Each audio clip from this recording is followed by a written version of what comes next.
Hello YouTube, decided to show you some of my collection of parts that I've got for my jet-powered go-kart. Of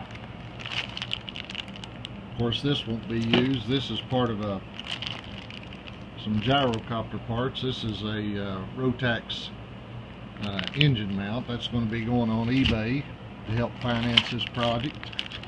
And also got some stuff here to do with the rudder assembly. I've got some rudder tail feathers, as I like to call them. These are the attachments for those. They've been cleaned and sandblasted and cleaned, I should say, and then bagged to keep the oxidation stuff down. There's some parts that's left over from that tail wheel assembly. Don't think I'll need a tail wheel on the jet-powered go-kart, so at least I don't think it'll be doing wheelies. This is the wheels that I'm using. These are Azusa. They're a nylon thermoplastic hub, standard go-kart tire, 5-inch, 3/4-inch axle.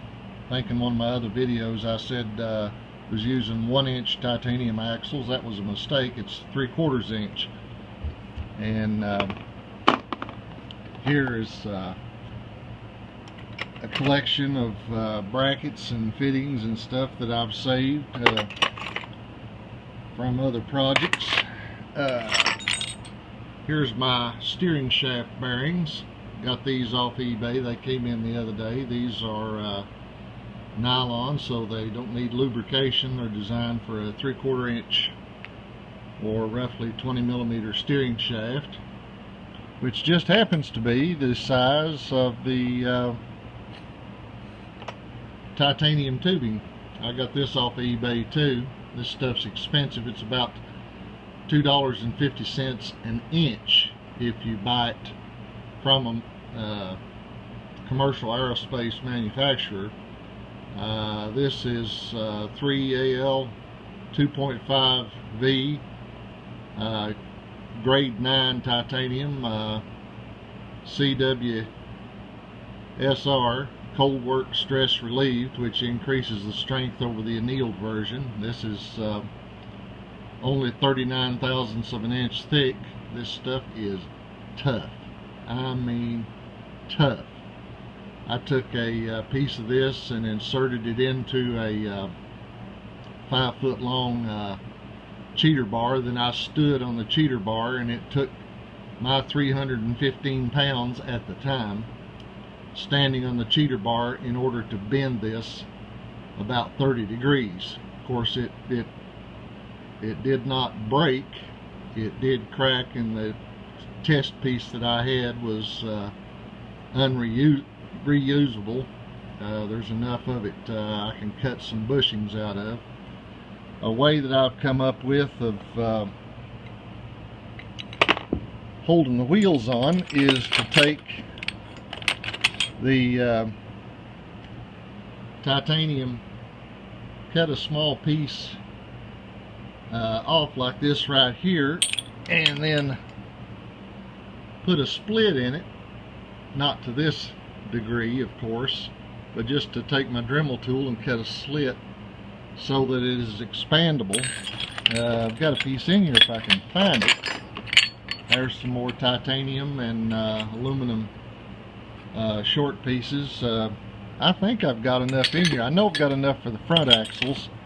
It's the rear axles that have to be longer because of the brake pedal assemblies. Here's one of the attachment rings that I made out of the titanium tubing. Just put a slit in it, and I can spring that open enough to slide this piece of 3/4 over top of another piece of 3/4, and that catches on the inner race of the bearing so that the wheel won't slide off. And the only thing missing here is there's no hole drilled for a cotter pin, which I will use because I know under the right conditions this could be forced off, even though it does fit extremely tight and would probably be okay, but hey, I'm not going to take that chance. So I've got a pretty good collection of just about anything I need. That's some stainless steel ultralight aircraft brackets for aluminum tubing. There's the axles that came on an original go-kart, or not go-kart, but gyrocopter project. This is for the Azusa light wheels. That's 2024 T3 aluminum, very strong aluminum. I'll probably sell these axles to add to my cash repository. So let me put all this back in here, get this boxed back up, and then a lot of my assembly is going to be riveted together, but I do have a good collection of bolts, hardware. This is not all of it. I've got more in the back. There's a piece of 1x2. It's amazing what you can do with this scrap. I mean, you can cut angles, and you can use this to make just all kinds of different brackets for whatever runs across. Here's some titanium plate. This is grade 5, 6AL 2.5B aerospace grade. This is 2 inches wide. This is some that I cut and shaped. Boy, you talk about taking time to get this stuff made. I had to use a milling machine and use an abrasive cutoff tool and many hours of work to get these exactly square and shaped. There's several plates there. These are 62 thousandths of an inch thick. Very lightweight, and extremely strong. The weight of aluminum almost, and the strength of steel. So not decided yet whether I'm going to use these on some of the uprights, because not really sure that I need them. This go-kart's not going to be under the kind of stress that you get, and doesn't exactly need the same safety factors as a gyrocopter. When you're, you know, at 5,000 feet hanging on a 3/8 inch aircraft bolt, you tend to hope everything else is equally strong or stronger, and with a considerable amount of overstrength needed. But anyway, I've got this material, and it's available if I need it. And so that's some of that stuff. This is a piece I cut the other day. This is for my foot rest. This goes through a piece of 2x2 square frame, goes through the keel and up near the front steering gear. Brake pedal is going to go on this end.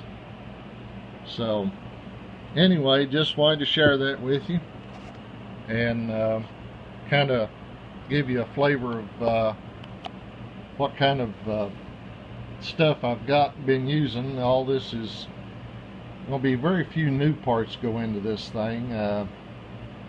Just got a notice from the Postal Service that my aluminum plates that I had specially cut and sheared by aircraft spruce are waiting down at the post office for me. They couldn't put in a mailbox because of the size, so I'm going to have to go get those. That's going to be the assembly that holds the rear axle to the keel. Unless I change my mind, I'm still planning on using stainless steel pop rivets to put that in place. So anyway, from Flat Gap, Kentucky, it's Tim Coleman, building a jet-powered go-kart with a jet engine designed by Robert Maddox. We'll talk to you later. Bye.